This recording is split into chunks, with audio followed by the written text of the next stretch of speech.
নমস্কার বন্ধুরা, পিঙ্কি ভিলেজ কিচেনে আপনাদের সবাইকে স্বাগত জানিয়ে শুরু করছি নতুন একটি রান্নার পর্ব নিয়ে। আজকে আমি আপনাদের সঙ্গে শেয়ার করব সজনে শাকের রেসিপি।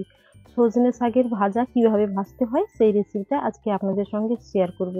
সজনে শাক শরীরের পক্ষে খুবই স্বাস্থ্যকর, খুবই উপকারিতা গুণ আছে। আর সজনে শাকের ভাজা খেতে কার না ভালো লাগে, আমাদের তো ভীষণই ভালো লাগে। আর গরমের সময় এইভাবে আপনারা সজনে শাক দিয়ে ভাজা করে খাবেন, শরীর খুব ভালো থাকবে। তো বন্ধুরা, আপনারা প্রথম থেকে শেষ পর্যন্ত পুরো পর্বটা মন দিয়ে দেখতে থাকুন। আশা করছি রেসিপিটা আপনাদের খুবই ভালো লাগবে। এখন আমি সজনে শাকটাকে কেটে নেব।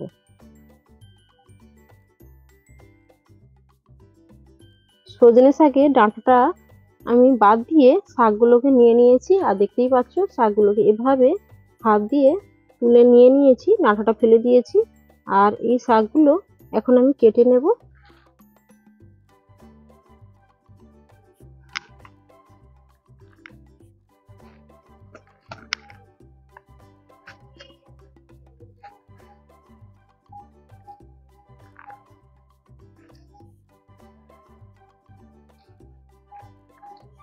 এইভাবে আমি বটিতে করে কেটে নিলাম শাকগুলো, দিয়ে এভাবে ঝুড়ির মধ্যে দিয়ে দিচ্ছি, কারণ এগুলোকে ধুয়ে নিতে হবে আবার।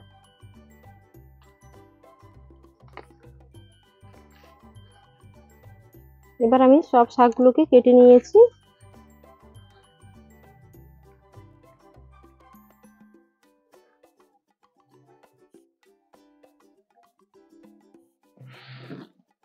দেখো বন্ধুরা, এখানে আমি শাকটাকে কেটে ভালো করে ধুয়ে জল ঝরিয়ে নিয়েছি।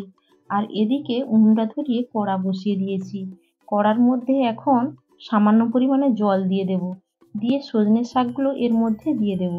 আর সজনের শাক থেকে এক্সট্রা কোনো কিন্তু জল কিন্তু বেরোয়নি, তার জন্য সজনে শাককে জল দিয়ে সেদ্ধ করতে হয়। এখন এর মধ্যে আমি এবার লবণ দেব আর হলুদ দেব অল্প সামান্য পরিমাণে। লবণটা দিয়ে দিলাম। এবার সামান্য পরিমাণে দিয়ে দেবো হলুদের গুঁড়ো, 1 চিমটির মতো দিলাম।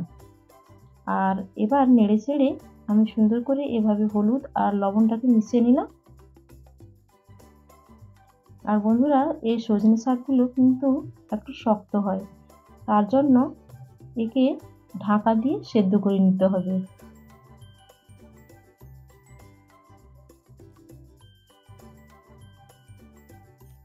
এবার সেদ্ধ হয়েছে কিনা ঢাকাটা খুলে দেখে নেব। তো খুন্তি দিয়ে একটু নাড়িয়ে দিচ্ছি।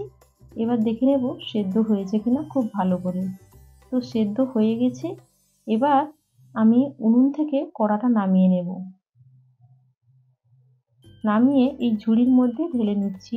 ঢেলে জলটাকে খুব ভালো করে ঝরিয়ে নেব, যাতে শাকের মধ্যে এক্সট্রা কোনো জল না থাকে। এবার কড়াটা ধুয়ে আমি আবার বসিয়ে দিয়েছি উনুনের মধ্যে। এবার কড়ার মধ্যে আমি পরিমাণ মতো শাক ভাজার জন্য সর্ষের তেল দিয়ে দেব।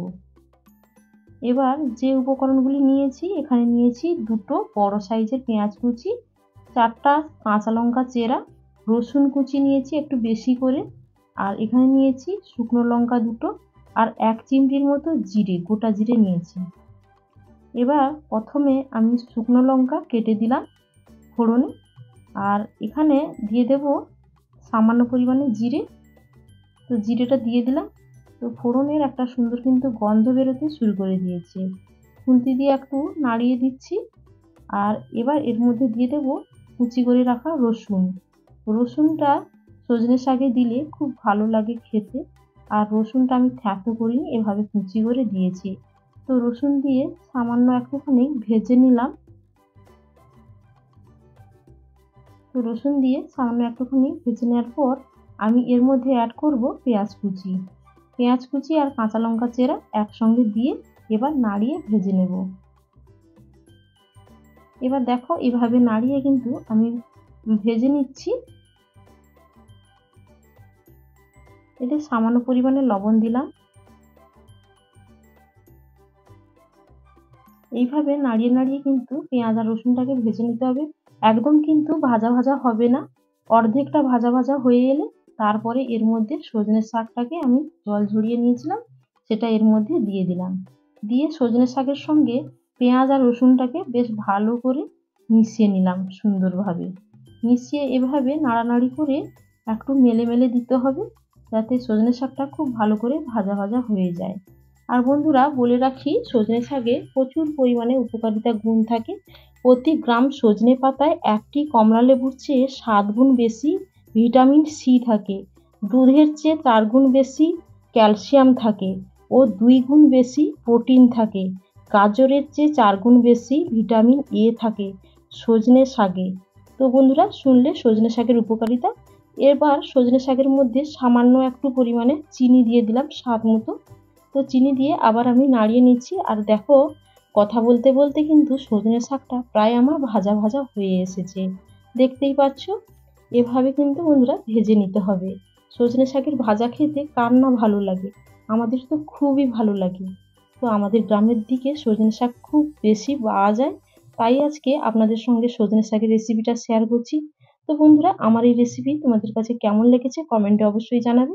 রেসিপি ভালো লাগলে চ্যানেলটিকে সাবস্ক্রাইব করে আমার পাশে থাকবে, বন্ধুদের সাথে শেয়ার করবে আর লাইক করবে। ভালো থাকবে, সুস্থ থাকবে। আগামী পর্বে আবার ফিরে আসবো। এবার দেখো সজনে শাকটা কথা বলতে বলতে বেশ সুন্দর করে কিন্তু ভাজাটা হয়ে গেল। এবার ভাজাটা যখন হয়ে গেছে, ওপর থেকে কাঁচা সর্ষের তেল ছড়িয়ে দিলাম। ছড়িয়ে খুন্তি দিয়ে একটু নেড়ে চেড়ে নেব। একটু খুন্তি দিয়ে নেড়ে চেড়ে নিলাম। এবার সঙ্গে সঙ্গে কিন্তু নামিয়ে নেব।